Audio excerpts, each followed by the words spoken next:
TaxAct knows filing your small business taxes can be a nightmare, like the kind where you're being chased by a giant W-2 form, and you're running and running, but you can never reach the submit button. Or something like that. So, TaxAct offers Expert Assist with live tax experts to make filing taxes less scary. Now, you can just have pleasant dreams about being chased by other giant, non-threatening paperwork. TaxAct. Let's get them over with. This episode is brought to you by LifeLock. It's tax season, and we're all a bit tired of numbers. But here's one you need to hear. $16.5 billion. That's how much the IRS flagged for possible identity fraud last year. Now here's a good number. 100 million. That's how many data points LifeLock monitors every second. If your identity is stolen, they'll fix it, guaranteed. Save up to 40% your first year at LifeLock.com/podcast. Terms apply. This episode is brought to you by Principles. Are there limits to the U.S. government's debt growth? What will happen if the debts are not curtailed? What should policymakers or investors do? Those are urgent questions that legendary investor and New York Times bestselling author Ray Dalio addresses in his new book, How Countries Go Broke: The Big Cycle. The book comes out in June and is available for pre-order today, wherever books are sold. Okay, Spotify and Pandora and Apple, as always, if you would like to tune in to the visual, subscribe to the YouTube channel and turn on my post notifications. THA Real JANELL. Today is the last day of prison jail felon talk. Just until next month. Don't trip. Like, I do this every month.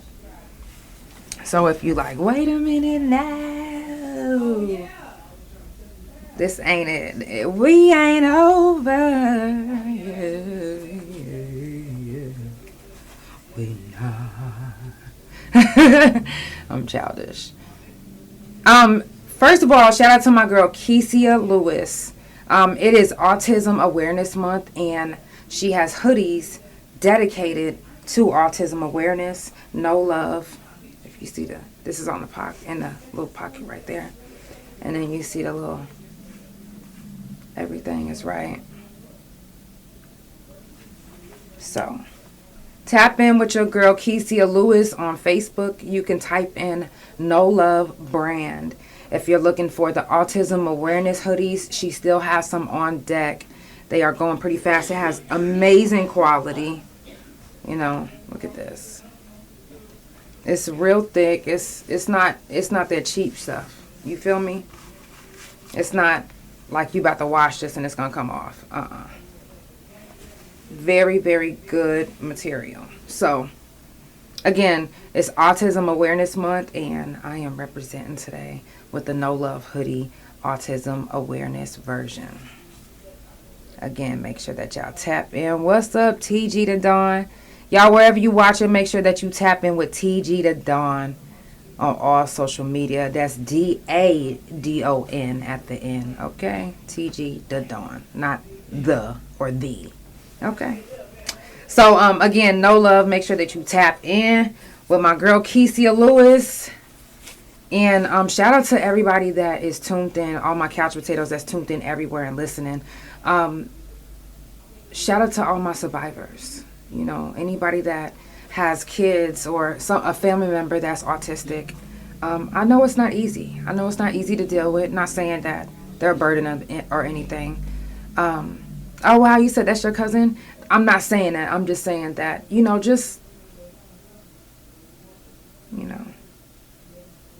be easy. You never know what somebody's going through. You never know who might be dealing with, and they might be a single mother. They might be a single mother dealing with their autistic child. I know when I was in DHS custody, I used to take care of an autistic child. And not because I was forced to. I genuinely really liked him. He clung to me. It was just like something about me that he just wouldn't. So they was like, would you mind, like doing extra things like getting his food ready, sitting with him, making sure that he eats properly. And I did that because he only paid attention to me. So I was like, well, fuck it, He wasn't mean to me. He only put his hands on them.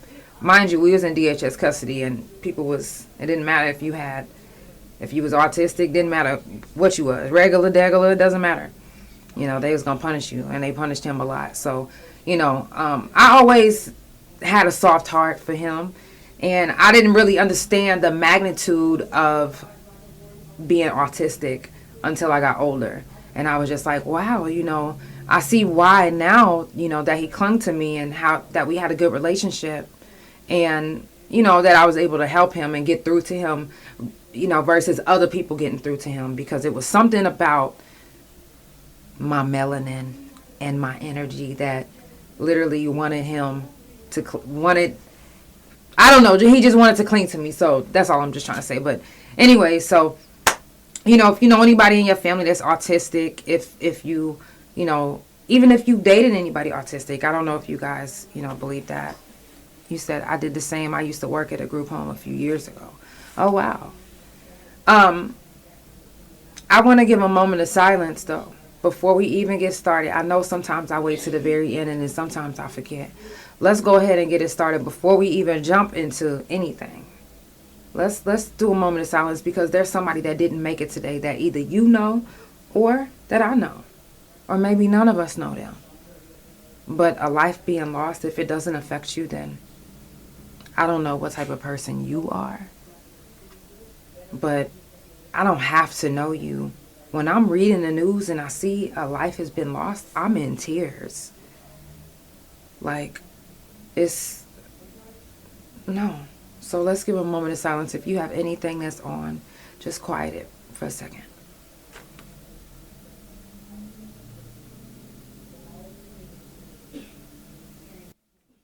Thank you so much. I love you guys. All right, without further ado, let's go ahead and get it popping. It's for the Couch Chronicles, where there ain't no fucking limits. Every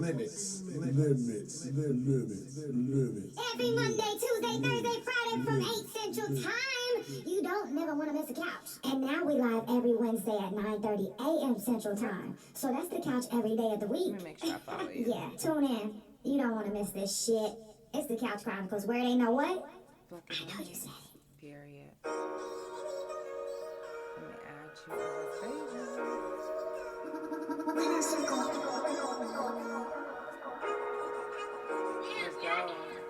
If it's my ego, can you blame me? I be popping shit. And if you hating on the low, man, you ain't stopping this. I do my damn thing, and you know that's a fact. And I'm in half of this money straight out the fucking trap.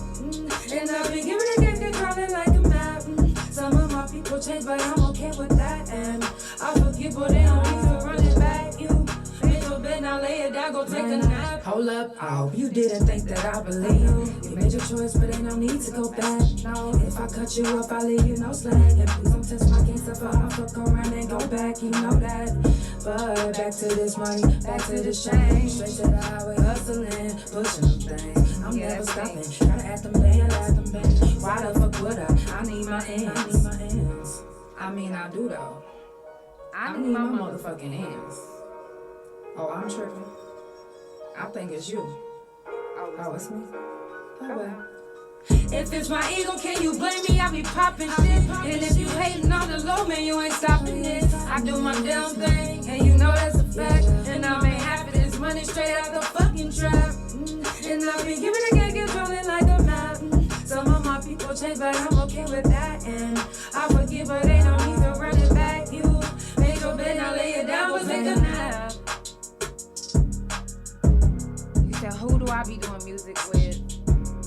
Honestly, I do all my own recording, mixing, mastering. I shoot my own videos. My wife will, I do all my own editing. She will do the shooting.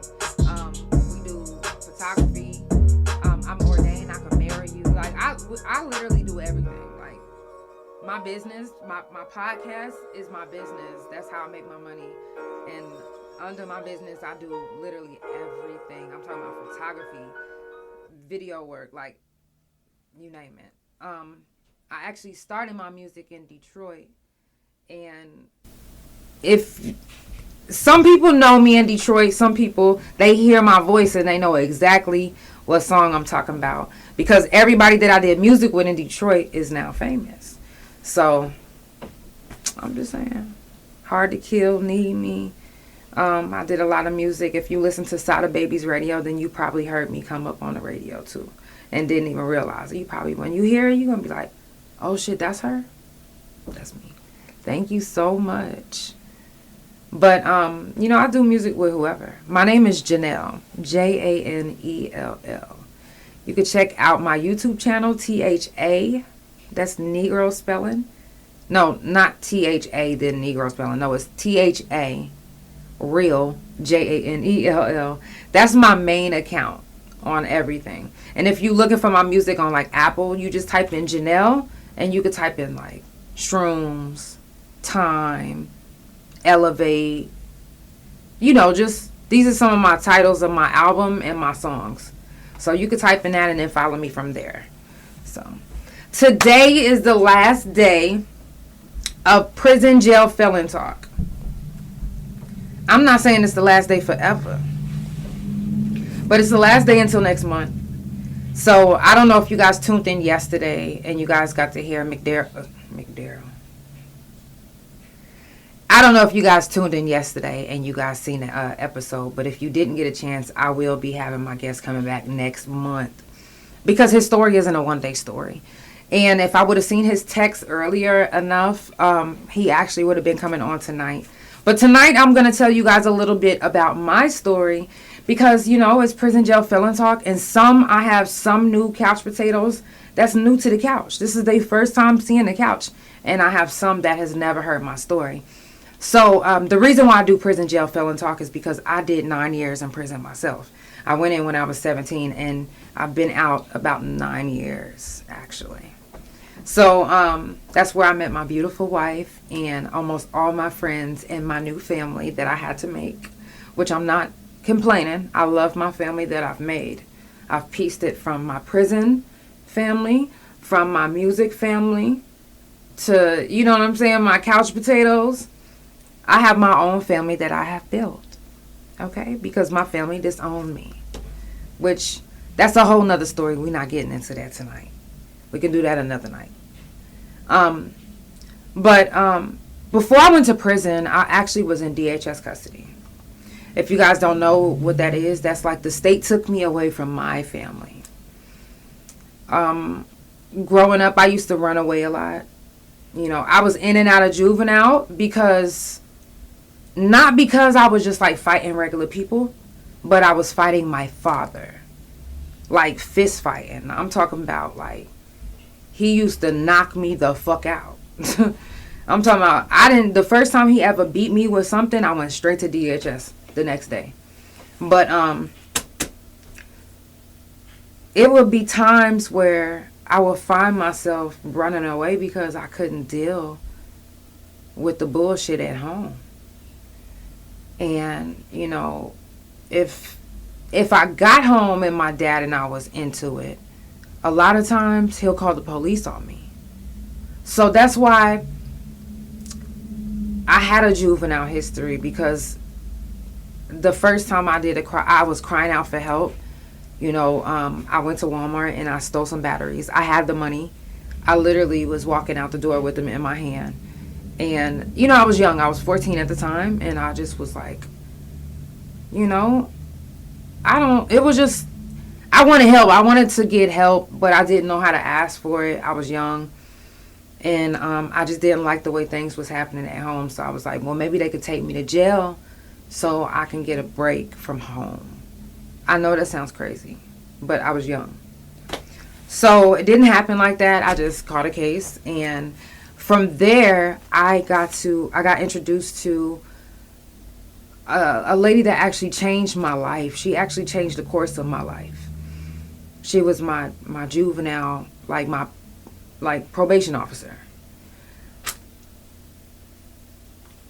When she first took on my case, she was basically on my mom and dad's side, like on some, she's a bad child, she's, you know, she's putting her, physically assaulting you and not giving a fuck, and And I didn't say nothing, you know, when I first went in there, because I was like, motherfuckers already think what they think. So I was a young child sitting there like.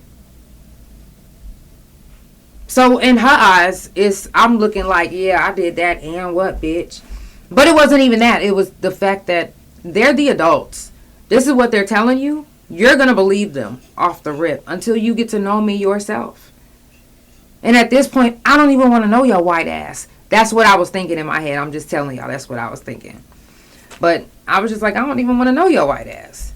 So about 2 months into her being my, probation officer, it was times where I couldn't go to court because my dad will punch me in my face and my lips will be busted, or I'll have like the white of my eye, all my blood vessels will be busted. It'll be something. And so one day, she was like, I want to do an evaluation, y'all leave the room, telling my parents to leave the room. Hey. And so they left the room, and she was like, are you okay at home? And I just looked at her, and I don't know how the floodgate got open, but as soon as she said that, I just started crying. And she was like, I don't know how I didn't see the signs before. And I couldn't stop crying. I just remember that was the day that I actually started opening up to my PO. And that same day, she wrote a referral to get me a CARS worker. Now, what a CARS worker is a counselor that comes to you wherever you are, and they take you away from your family. Like I live with my parents, of course. She comes pick me up, and she takes me wherever I want to go to eat, or whatever I want to do, as long as we can hear each other.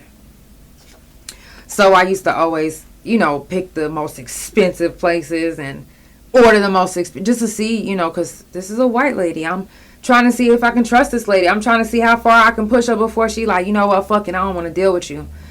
I was young. I was testing everybody that was in my life. If you didn't pass my test, you had to fucking go. And I said that at an early age. Because being in DHS custody and just having people around me that just keep leaving and getting picked out of my life, I had abandonment issues. And I didn't know that I had abandonment issues. That's how I dealt with things. I was very irrational back then. I didn't give a fuck, really, about what the fuck anybody is saying. If it doesn't agree with me, or if I don't feel right with it, then bye, you gotta go. So she put up with me for 4 months before I even opened up to this lady. Now, mind you, my PO sent her to me to help. But even though I wanted the help, I wanted to make sure that she was in this for the right reasons. And I don't know. In my young ass head, I was just like, nah, fuck that. I need to know this. I could tell her whatever. And she ain't. And I would tell her like little things, little by little, as the months progressed. And she never looked at me different. She never, said anything to my father. She listened to me. You know what I'm saying? And she gave a fuck about what I was going through. And she was like, every time I wouldn't talk to her, she'd be like, you ain't got to talk to me. We could just eat whatever you want and stare at each other you got me for 2 hours. Whatever you want to do. We can go for a walk. She said, until you ready, she said, I'm not going to stop. I'm coming to see you 2 times, a week, until I'm not, I said, and it went on she was my CARS worker for about a year. And no, let me take that back. I was 13 when I caught that juvenile case. And when I finally, I'm tripping. I went to DHS at 14, so it was 3 years before. Damn, I was 12. Because she spent 2 birthdays with me, 13 and 14. She spent 2 birthdays. I'm sorry, y'all. She spent 2 birthdays with me, 13 and 14. I remember because she got me a birthday present each time. But by this time, me and her was already good, deep into conversation. She was getting to know me. She gave me a journal, and we was speaking every time. And like, it took me about 3 or 4 months to open up. But when I finally opened up, baby, when I say I opened up, both her and my PO did everything they could to make. They even put me in a shelter. It was called YST, Youth Services of Tulsa. They put me in there to give me a break from my family. They was doing everything they could to help. And, legally as far as that they could. Because they didn't expect the things that I was telling them to actually be true. Because when I went to DHS custody, I had to have my counselor and my PO give a good word for me. Because as soon as I went to DHS custody, my father went straight to whoever he can tell and told everybody that I beat myself with an extension cord. That I sat down, just like how I'm sitting now, and just beat myself until my skin ripped off with an extension cord myself. Come on now. Let's be fucking for real. I couldn't believe it. When I heard it, I was like, what? They said, yeah, your father said that you beat yourself. I said, you know what? I'm not even finna say nothing, because in my head, in my young head, they gonna believe my parents anyway. I'm not even about to dispute this shit. Whatever. Y'all gonna find out whatever you need to find out. And then the next day, I was like, nah, fuck that. I ain't beat myself. If that's what the fuck he want to say, that's how he want to do it. Because at first, I wouldn't say my dad beat me. I wouldn't tell him who beat me. My gym teacher called the police on me because I bled through my clothes. My dad beat me that bad that I had 3 pair of sweats on, and I bled through all 3 of them. And I had extension cord marks in my head, down my back, all on my legs, to my ankle, to my feet, in my stomach. Yeah. And I remember that I had a couple people that I was close to that I called my bro, because, all the boys, we was cool. It was certain people that hung and certain people that did certain things where I was at, because it wasn't that many black people. So, we stuck together pretty much. But I always had some bomb ass, sneakers. And so, the dudes really clung to me because we all, we used to be like, shit, yeah, look at my kicks, whatever.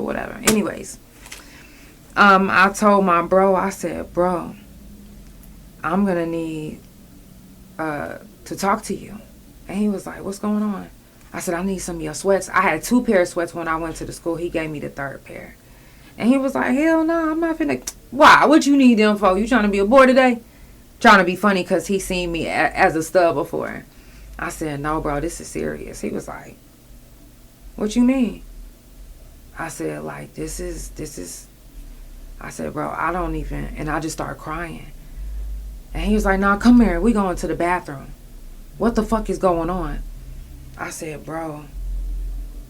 I said, if I show you this, you can't say nothing to nobody. And he was like, what? And I pulled down my pants and I lifted up my shirt. And when he seen how bloody I was, what was going on, he was like, what the fuck? He immediately started crying. That was my first time seeing a male outside of my family cry. When I seen how hard he was crying, I was like, bro, come on, you gonna get us caught in here. They gonna think we trying to, do something. Cause he was, crying, and I couldn't cry no more. I literally cried myself into a, when you cry so much, you literally get, dizzy and, not like a migraine, but it's like your eyes hurt, like I don't know how to explain it. That's the best I could do on that part. So, you know, I couldn't cry no more, so I'm like, bro, come on, we gotta get out of this bathroom. And so he went to the men's bathroom, because we was in a girl's bathroom. He went to the men's bathroom and he didn't come out. He actually missed his first class, which I don't know if he's the one that told my gym teacher to look at me and search me, but somebody did, or she might have just seen the blood. I don't know. To this day, I don't really know. But you know, it goes back to, I don't know if any of my old couch potatoes are tuned in, but it goes back to when I was in elementary school, when one of my friends told the whole school that my dad tried to rape me and I had to fight her. It goes back to that. When they was thinking back to all the times that he put his hands on me, and they didn't think that it would, you know, be this deep. I literally have friends that are still alive to this day that watched my father come into my school and beat me up in front of the whole school just because he could. None of the teachers helped me. The only people that was trying to help me was my homeboys. They was like, who the fuck? Like, everybody thought that was my stepfather because they couldn't believe, you know, how he treated me and the things that he did to me. So, I know I took y'all back a little far. I'm telling y'all the story. Like, so I'm in DHS. I'm trying to convince them now. And the reason why my PO and my counselor got pulled into it was because I'm like, yo, I need y'all to be my witness. Like, I would never just beat myself. Like, if I'm going to cut myself, I'm going to cut myself. But beat myself with an extension cord from my head to my toe, on my front and my back, I'm not about to do that. Like, so they came and they was like, she didn't do that. This case of the reason why I went to DHS is the reason why they actually trying to ship my father today, if they haven't deported him already. Anyways, so I spent 14, 15, 16, 3 years, 3.5 years in DHS custody. My sister actually got to go home. I didn't get a chance to go home. I went from DHS to prison. And around the time when I caught my case, I was just in my head, I was 17. And in my head, I was like, I'm not taking no more fucking bullshit from no goddamn body. I said, this is just the end. This is like, I'm at my wit's end. So at this point, not that I haven't been raped before, but it was the last time I was going to allow anyone to take advantage of me or do me any. When I got raped, when I caught my case, which if you seen the post on Facebook, that's the man that I shot. When it happened, I thought that my brother was going to protect me. I'm telling my brother, like, Bubba, like, your homeboy raped me. Like, you got to go, do something about. I couldn't tell him immediately because when it happened, I literally, like I blanked. I blacked out. Like, I quit my job. Like, I stayed in my friend's house, and I stayed in his room for maybe like 2-3 weeks. I didn't want to talk to nobody. I'm not gonna lie, I barely took a shower. Like, I couldn't think straight. I just was like, what the fuck? Like, this motherfucker raped me? Like, this is my brother's friend. Exactly. Thank you, Lyric. I'm like, this is my brother's friend. Like, what the fuck? And at the time, y'all about to be blown away. At the time, I didn't know that my brother set me up to get raped for a bag of cocaine. Now, I'm going through all of this, what's going through my mind about the rape, not even knowing of my brother's betrayal. I confided in my brother, asking him to handle the situation. And he made me believe. Mind you, I admired my brother. I wanted to be like my brother. I wanted to be a boy. Like, I wanted to be just like my brother growing up. I just thought he was just so cool. Like, so I wasn't expecting this to make me emotional.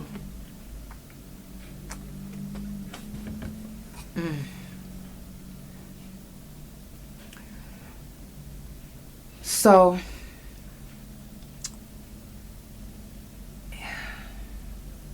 I was raped in June of 2007.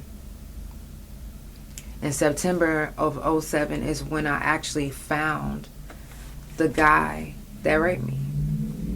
And I didn't know for sure if it was him, but I was like, I'm going to follow him just to see if this is him. Mind you, I was 17. Not going to say I've seen a lot of movies, but I've seen enough movies to know that, you know, follow, check out the scenery, you know what I'm saying? Like, see what's going on. You know, I knew enough to do that. So I followed him for about 3 weeks to make sure that it was him. And when I was sure that it was him, on the last week of following him, I stole the car. I got a shotgun, sawed off the handle. And I was like, I got my little posse, which was my boyfriend at the time, and his homeboy, which was his best friend at the time. And I said, we're going to go to this nigga's apartment. I know where he stay at. I know where he's at. And I said, I don't give a fuck what y'all do. I know what I'm here to do. Period. I know what I'm in here to do.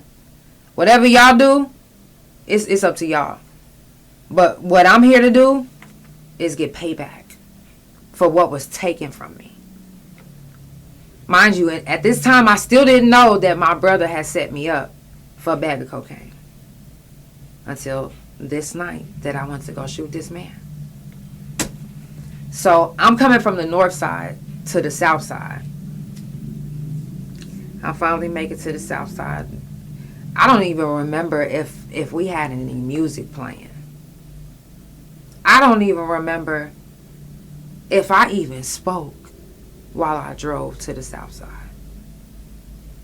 And back then, we didn't have no phones with no GPS on that shit. We didn't have all of that.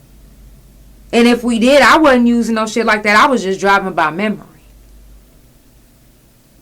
And so, which, I don't know how I got out of prison, and I don't know how to do that. Well, sometimes I do now, but, you know, it was hard at first. But anyways, I was just driving by memory. So I drove to the south side. And again, I don't remember if we said anything. I do remember that they put bandanas on their face. I was like, I'm not covering shit up. I want him to know and see me. I specifically was like, I want you to see that it's me fucking back to pull the trigger on you, bitch, because of what you did to me. Now, I'm going to pause right there. Because when I finally got out of my funk of just my depression after I first initially got raped, and I told y'all I didn't talk to nobody for 3 weeks. After that 4th week, I actually seen him. So when I shot him was actually my second encounter. The first time I seen him, I stabbed him like maybe 6 times. Or maybe more, I don't know. I was in the heat of the moment. And I was picking up my clothes from my brother's girlfriend, which is who I was staying with. I said, I got to go pick up my clothes. She was like, well, he's on his way. I said, what? Like, at the time, I was like, I don't know what I'm going to do if I seen him, you know? So that was before I seen him and followed him for 3 weeks.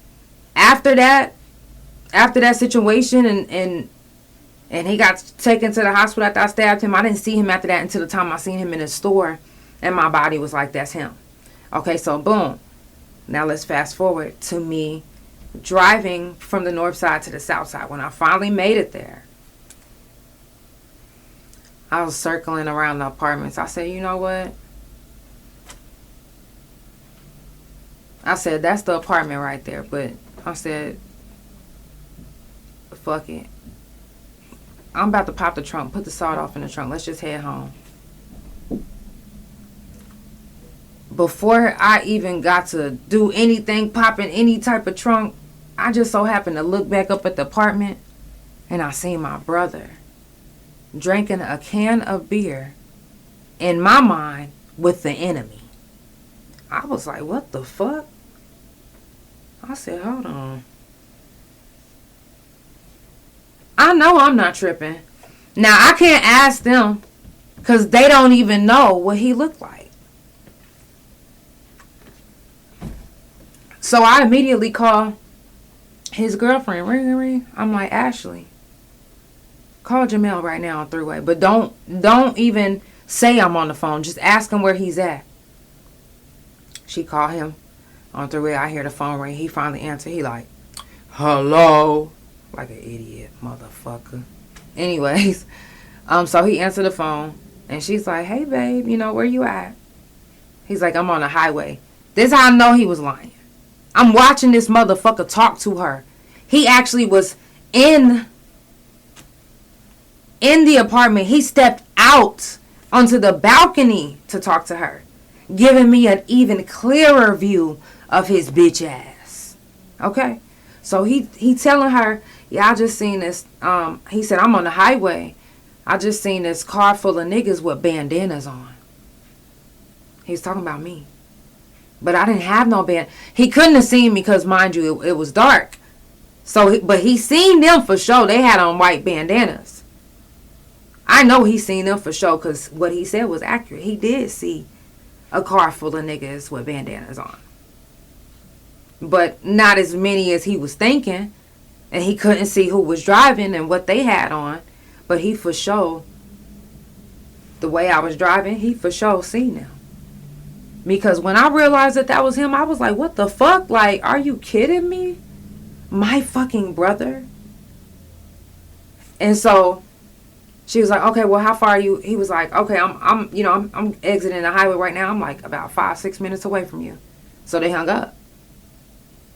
And I was like, oh my God. She was like, what? I said, I'm looking at him right now. He is not on the highway, bro. He's right over here at Sherrod's.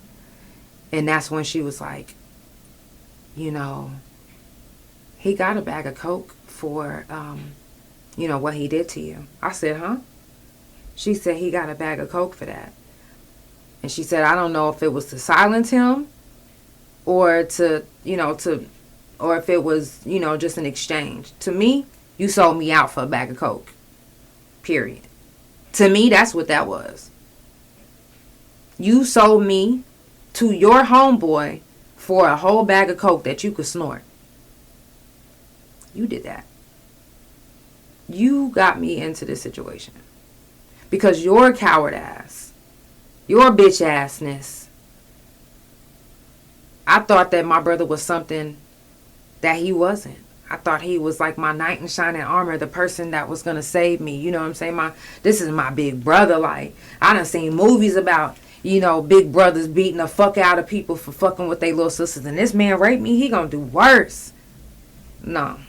This man took a bag of Coke to let it be all good. And now you over here drinking beer with the motherfucker like y'all are just the bestest of friends. So he leaves. Unbeknownstly. Did I say that right? Probably not. Anyways, he left the door unlocked.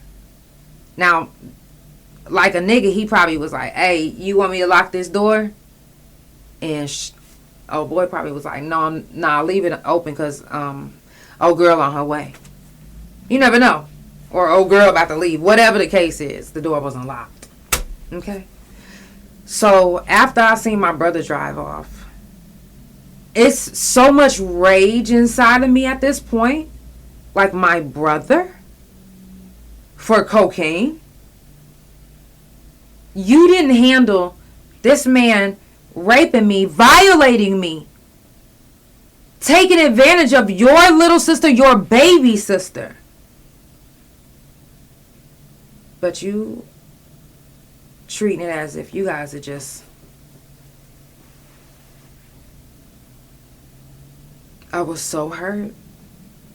And again, I was young. But I was just so hurt. I was like, I am going to shoot this motherfucker dead. At that point, give me the sawed off, let's go. I parked the car around the corner. I don't even know. You know what? We could have got caught that day. That day we could have actually got caught because I couldn't get the car to start at first. My hands were shaking. I'm not gonna lie. I couldn't get that screwdriver in that bitch right. The fuck? I'm like, ugh. I said, well, shit, we caught. Because I could hear the police. I hear sirens. When I finally get that motherfucker sparked, baby, the detective that came and got me and arrested me was like, I seen you driving past us. And my gut told me that you was the culprit. So, after my brother drove off, we walk in there. And I'm like, shit. I walk in, I got the motherfucker to my side. And so, it's dark. The way his apartments was set up, as soon as you open the door, it's steps. So I'm walking up the steps. He's like, who is that? Who is that? I said, you about to see? What you mean I'm about to see? I said, you about to see? Don't even trip. I don't know who the fuck I thought I was. Mind you, I was 17. I don't know who I thought I was. But I was like, you about to see? So he looking. And he looking at the side of, like, to see, like, damn, what she got? And finally, as soon as I pulled up the motherfucking gun, he rushed me. We're fighting over the shotgun. And literally, it's like this on my chin. Because he's behind me now. He got the best of me. He's a man. He's a grown-ass man. I'm only 17. At the time, I think I was like, maybe 175. I probably look about the... I was a little bit skinnier than this. I think I was like maybe 159 or something. Anyway, so we fighting over the gun. And it's a double-barrel shotgun. It's on my chin. And all I could think is, okay, well, if I'm going to die, I'm going to die trying to kill this motherfucker. So, I don't know where I got this strength from. But as we fighting, and I feel him pull the trigger, before he pulled the trigger, I was like, in my head, I was counting down, like, I don't know how this happened, but I was counting down, and when I got to 1, I went like this at the same time that he discharged the first trigger. And it went through the stereo system, all of that. I remember seeing the TV sparking, and like whenever you shoot a TV, like that motherfucker almost exploded, but I seen sparks and everything. And I was like, fuck, we still fighting over the gun. And as soon as I did this, I went like this, and I pulled the second trigger. I don't know how I knew which one to pull, or how I knew when to go like this. Because mind you, he had the best of me. Like, I promise you, if it would...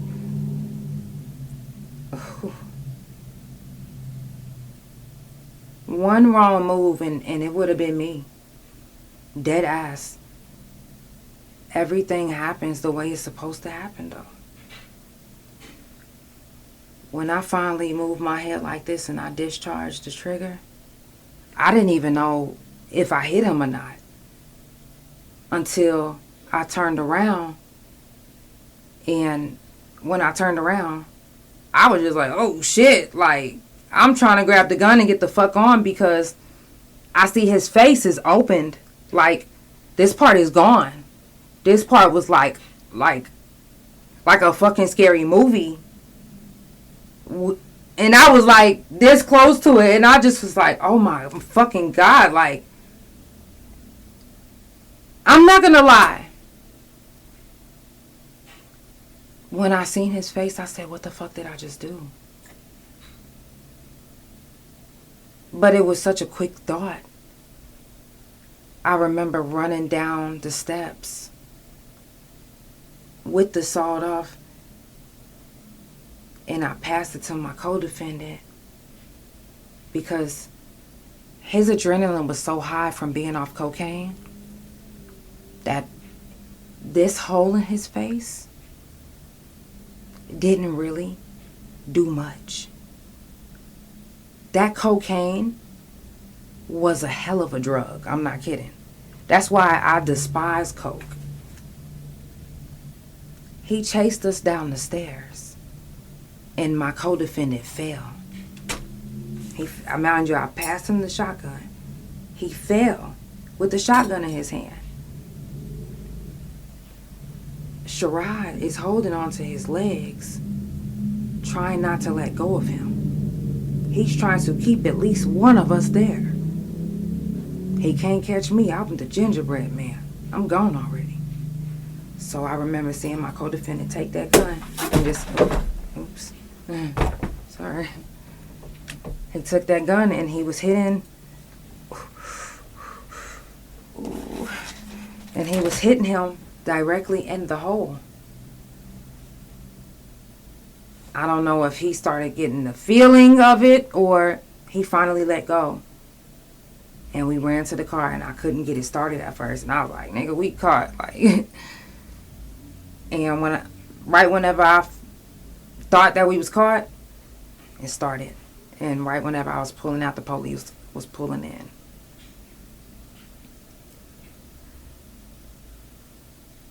I remember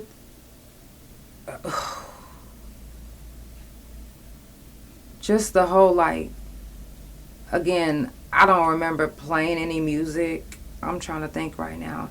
I don't remember saying anything to either one of them. Matter of fact,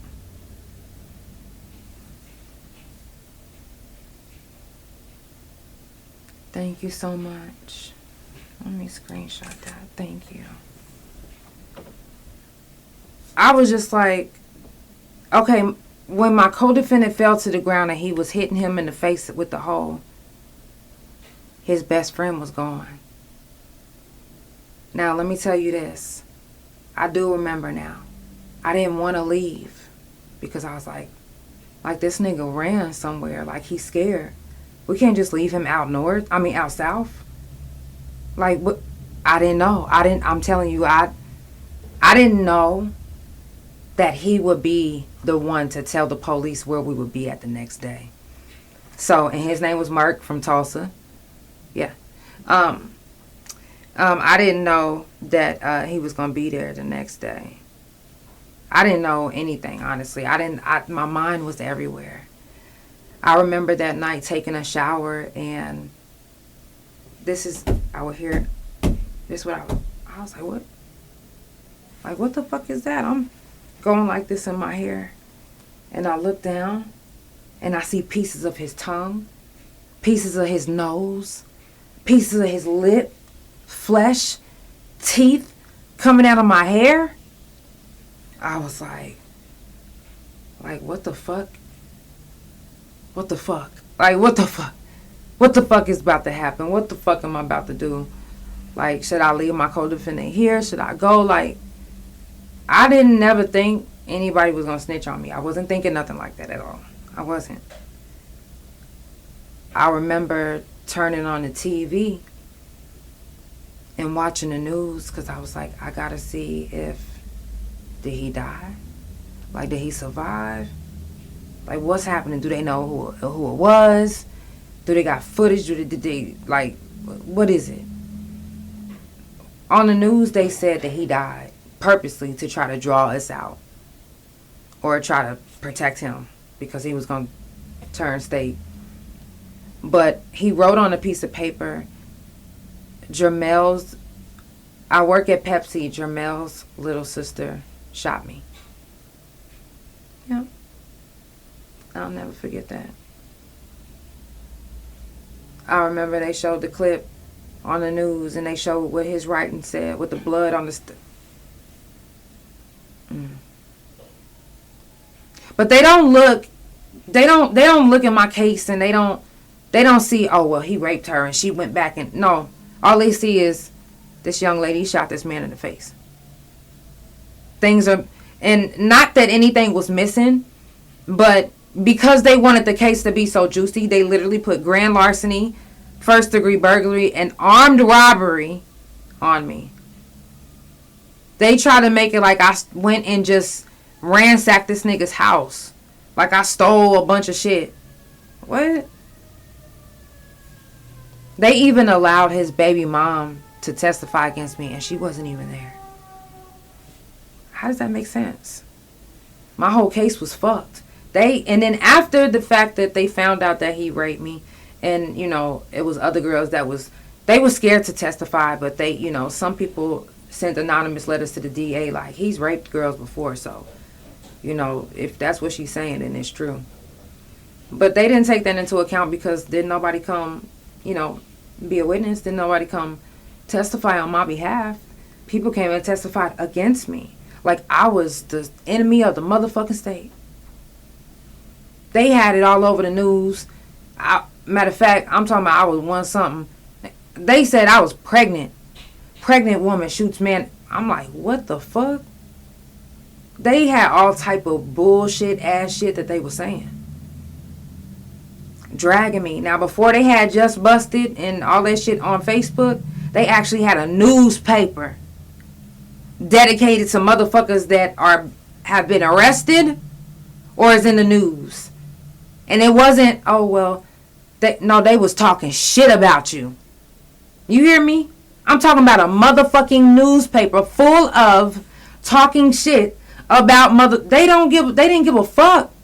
Y'all think Just Busted is bad? No, they was dragging us. I kid you not. They'll have the mug shots up there. Don't let your mug shot be ugly as fuck. They'll do a spread on you. I'm not kidding. So, that was back in that day. They was dragging me. They was dragging me through the news. They was trying. My co-defendant was actually a year younger than me. They was trying to make it like I was just the mastermind.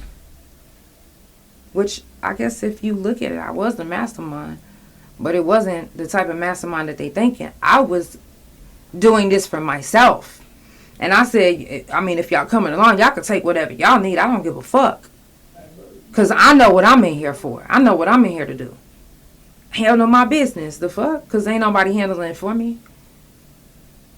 So, just going through the case and just all of that, how they trick you is they trick you into taking a plea bargain. They make you believe that it's the best deal going. And then once you take that plea bargain, you can never fight your case again. It's over with. Unless they have some type of innocence program or some shit like that. If you take a plea bargain, 9 times out of 10, it's over with for you to even try to get out. Don't think about no first 1 year review. Don't think about that. Because they trick you. Because that's like a final decision. It's over with. That's it. That's how they trick you. Trick all of us. They tricked me. The things that I know now, I would never. I'm not taking no plea bargain. I'm not taking shit. I'm not taking a fucking thing. Trial? Let's go. Run me them evidence. Now they had hella evidence. I'm talking about like now for this case that I'm fighting. I know hella shit. Now you're not finna just run me down through the mud. I'm fighting this case and I'm going to win. Mark my words. I promise you I am going to win my case. Guaranteed. When I was little, I didn't know nothing. I didn't know shit. I knew to say, when they put me in that interrogation room, I knew to say, I need my lawyer. I knew I didn't have no lawyer. But I still said it. I need my lawyer. And they left. My co-defendant snitched on me for 3 hours straight. And took them to where my other guns was. That had nothing to do with no case. Just took them. Gave them the weapon.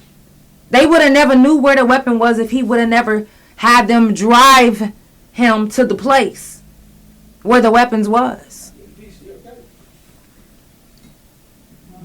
when you have a co-defendant, it literally make you look at shit differently. Like, you literally, like, trust issues be, baby, it be hard. It's hard to trust. Somebody might be plotting on you right now. Somebody might want your spot. You might not even be doing well. They don't give a fuck. They want to do just like you doing. They want to do what you doing. You got to be careful with them people. Just like they'll trick you off in prison, they'll trick you off in the world. Some people don't want to see you be successful, and that's even the police out here. They don't want you to be successful. They want to get you right back in. They want that money. Because you fighting a case, that's money for them. That's money going into the court system. That's money going into the pockets of the lawyers. That's money going to the DA, to the judge, to the this, to the that. But it ain't going to you. You're losing money to gain your freedom, to prove your innocence. They'll do everything they can to get you put back in.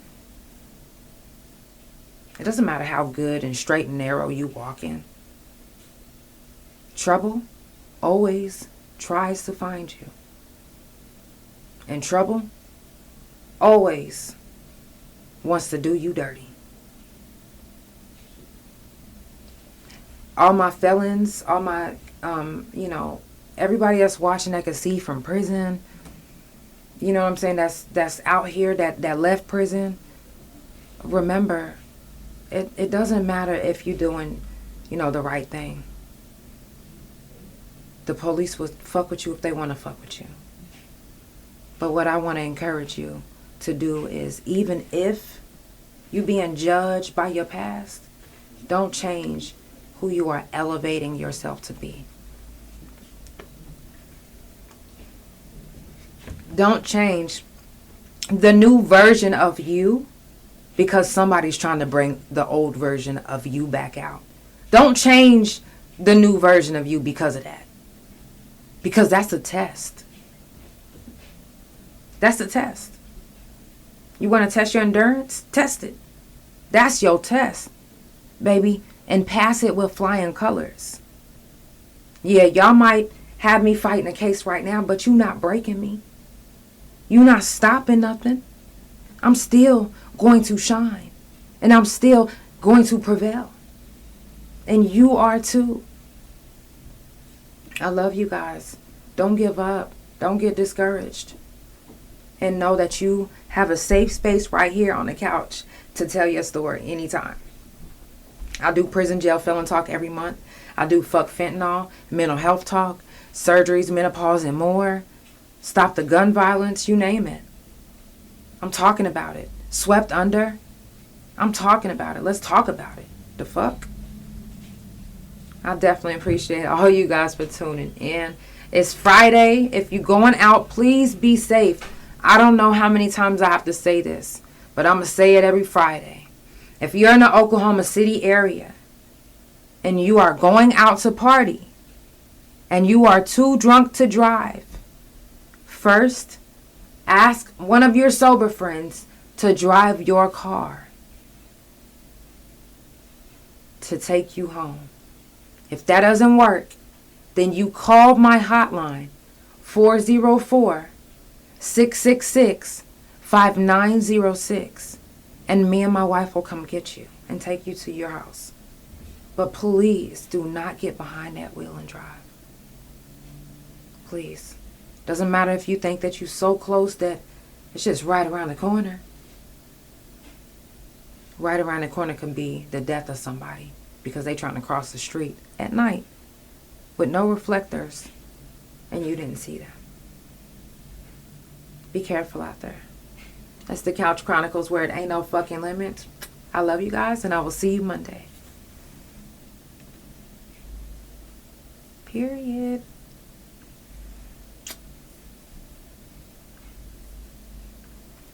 Love you, Tagged. Love you, Big O. Spotify, Apple, Pandora, thank you so much for tuning in. It's the Couch Chronicles, where it ain't no fucking limits.